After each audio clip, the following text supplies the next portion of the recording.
જ્ઞાનનો ઓટલો, શિક્ષણની નવી દિશા.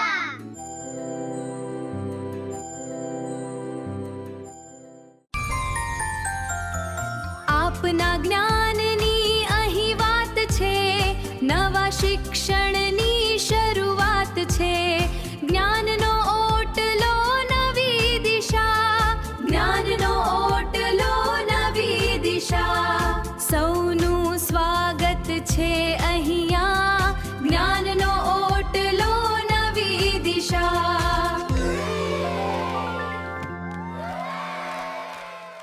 નમસ્કાર મિત્રો, આજના આ ખાસ એક્સપ્લેનરમાં આપ સૌનું હાર્દિક સ્વાગત છે. જરા વિચારો કે આપણો પ્લાસ્ટિકનો કચરો, જે અત્યારે પર્યાવરણ માટે એક માથાનો દુખાવો બની ગયો છે, તે જ કચરો જો કોઈ મૂલ્યવાન સંસાધન બની જાય તો? સાંભળવામાં કોઈ જાદુ જેવું લાગે છે ને? પણ આ કોઈ જાદુ નથી, આ છે વિજ્ઞાન. આજે આપણે પ્લાસ્ટિક ખાતા બેક્ટેરિયાની એક એવી અદ્ભુત દુનિયા વિશે વાત કરવાના છીએ જે ભવિષ્યમાં રિસાયક્લિંગની આખી વ્યાખ્યા બદલી નાખશે. આ રસપ્રદ સફર શરૂ કરતા પહેલાં અહીં ફૂલ સ્ક્રીનમાં દેખાતા આ જ્ઞાનનો ઓટલો ચિત્ર તરફ તમારું ધ્યાન દોરવા માંગુ છું. આ માત્ર કોઈ ઇમેજ નથી, પણ આ આપણા સૌના એક સાથે શીખવાના વાતાવરણનું પ્રતીક છે. આ એક એવો ઓટલો છે જ્યાં આપણે જટિલ વૈજ્ઞાનિક વાતોને એકદમ સરળ અને મજેદાર રીતે સમજીએ છીએ. તો ચાલો આપણા આજના શૈક્ષણિક પ્રવાસની શરૂઆત કરીએ. તો ચાલો શરૂ કરીએ આપણા પહેલા વિભાગથી, સ્વાગત અને પરિચય.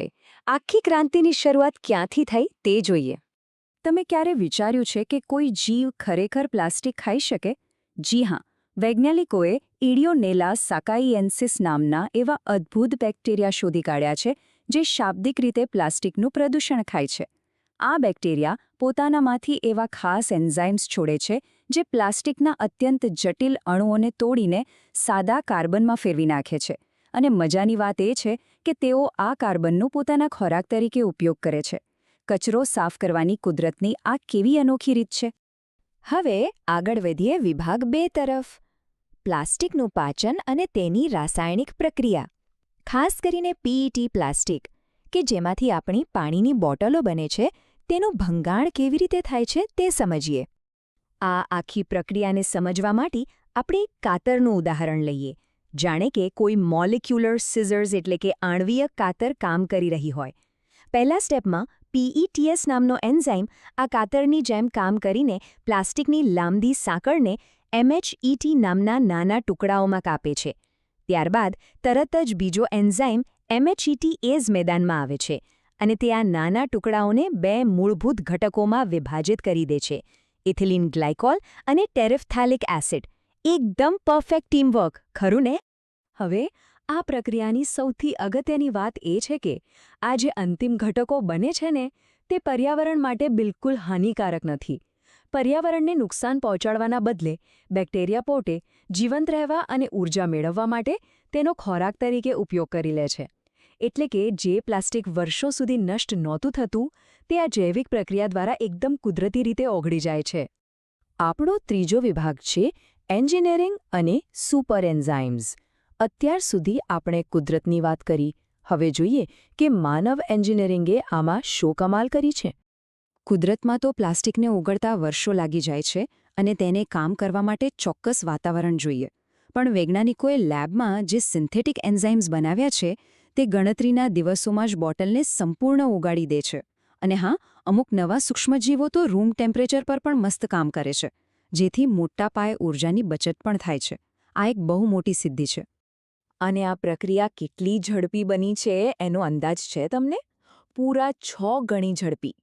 વૈજ્ઞાનિકોએ લેબોરેટરીમાં 2-3 અલગ-અલગ એન્ઝાઇમ્સને ભેગા કરીને એક એવો સુપર એન્ઝાઇમ તૈયાર કર્યો છે જે પ્લાસ્ટિકને સામાન્ય કરતાં 6 ગણી વધુ ઝડપે ઓગાળી શકે છે. આમાં આર્ટિફિશિયલ ઇન્ટેલિજન્સનો પણ બહુ મોટો રોલ છે.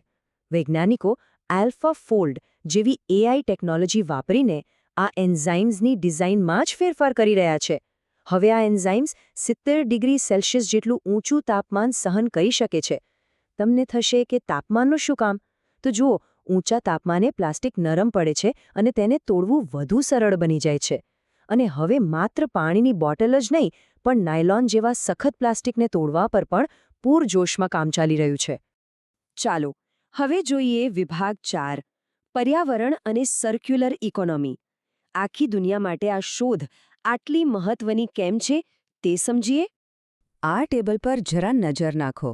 સામાન્ય રીતે અત્યારે જે રિસાયકલિંગ થાય છે, જેને ડાઉન સાયકલિંગ કહેવાય છે, એમાં પ્લાસ્ટિકની ક્વોલિટી દર વખતે ખરાબ થતી જાય છે. પણ આ જૈવિક રિસાયકલિંગ દ્વારા પ્લાસ્ટિક તેના બિલકુલ શુદ્ધ અને ઓરિજિનલ ફોર્મમાં પાછું મળે છે. એટલે કે એક જૂની બોટલમાંથી નવી નક્કોર બોટલ બની શકે. આનાથી એક સાચી સર્ક્યુલર ઇકોનોમી બનશે અને નવું પ્લાસ્ટિક બનાવવા જમીનમાંથી નવું ક્રૂડ ઓઇલ કાઢવાની જરૂર જ નહીં પડે. છે ને કમાલની વાત? આ ઉપરાંત આજકાલ માઇક્રોપ્લાસ્ટિકની સમસ્યા બહુ મોટી છે. આ અતિ સૂક્ષ્મ પ્લાસ્ટિક આપણા પીવાના પાણી અને ખોરાક સુધી પહોંચી ગયું છે. જરા કલ્પના કરો, જો આપણા ઘરમાં એવા બાયોફિલ્ટર્સ હોય જેમાં આ પ્લાસ્ટિક ખાતા એન્ઝાઇમ્સ હોય તો? જ્યારે પણ પાણી આ ફિલ્ટરમાંથી પસાર થશે ત્યારે તેમાં રહેલા બધા જ હાનિકારક માઇક્રોપ્લાસ્ટિકના કણોનો સંપૂર્ણ નાશ થઈ જશે. આપણું પાણી ફરીથી એકદમ શુદ્ધ. અને હવે આપણો છેલ્લો વિભાગ, પડકારો અને ભવિષ્યની દિશા. બધું સારું તો જોઈ લીધું, પણ વાસ્તવિકતામાં કયા અવરોધો છે તે પણ જોઈ લઈએ. આપણે એ સ્વીકારવું પડશે કે હજુ આપણે મંઝિલ પર પહોંચ્યા નથી. દુનિયામાં કેટલાય પ્રકારના પ્લાસ્ટિક છે, જેમ કે પીવીસી, અને દરેક માટે અલગ બેક્ટેરિયા કે એન્ઝાઇમ્સ શોધવા પડે. વળી લેબમાં 2-4 બોટલ ઓગાળવી અલગ વાત છે, પણ આખી દુનિયાના લાખો ટન કચરાના ડેપોમાં આ સિસ્ટમ લાગુ કરવી એ બહુ જ મોટો લોજિસ્ટિકલ પડકાર છે. હવે એક બહુ જ મોટો સવાલ ઊભો થાય છે, તો શું આપણે આ બેક્ટેરિયાને સીધા જ સમુદ્રમાં છોડી દેવા જોઈએ, જેથી ત્યાંનું પ્લાસ્ટિક સાફ થઈ જાય? બિલકુલ નહીં. આનાથી સમુદ્રની આખી ઇકોસિસ્ટમને, ત્યાંના જીવોને કોઈ એવું નુકસાન થઈ શકે જેની આપણે કલ્પના પણ નથી કરી. એટલે પ્લાસ્ટિક હટાવવા જતાં બીજું કોઈ મોટું નુકસાન ન થઈ જાય તેનું પૂરતું ધ્યાન રાખવું પડશે. આ ટેકનોલોજીને સેફલી કેવી રીતે વાપરવી તે સૌથી મોટો પ્રશ્ન છે. જોખમો જરૂર છે, પણ જો આપણે આ સ્કેલિંગ અને સુરક્ષાના પડકારોને પાર કરી લઈએ તો આવનારા 5 થી 10 જ વર્ષમાં આ ટેકનોલોજી ઇન્ડસ્ટ્રીમાં એક જબરદસ્ત ક્રાંતિ લાવી શકે છે. એક એવી દુનિયા જ્યાં કચરો જ ન હોય, એક ઝીરો વેસ્ટ સમાજ અને પ્લાસ્ટિક મુક્ત પૃથ્વી. આ એક એવું સપનું છે જે હવે સાકાર થવાની તૈયારીમાં છે. આજના આ એક્સપ્લેનરને અંત સુધી જોવા બદલ આપ સૌ દર્શક મિત્રોનો હું ખૂબ ખૂબ આભાર માનું છું. આશા છે કે તમને આ જાણકારી મજેદાર લાગી હશે. જો તમને આવા જ રસપ્રદ વિષયો વિશે જાણવું ગમતું હોય તો કૃપા કરીને અત્યારે જ આ ચેનલને સબસ્ક્રાઇબ કરી લો. અને હા, વધુ અભ્યાસ અને સ્ટડી મટીરિયલ માટે પ્રસ્તુતિના ડિસ્ક્રિપ્શનમાં અને નીચે કોમેન્ટ સેક્શનમાં આપેલી લિંક દ્વારા અમારા વોટ્સએપ ગ્રુપમાં અચૂક જોડાઈ જજો. તો ફરી મળીશું એક નવા વિષય સાથે. ત્યાં સુધી આવજો.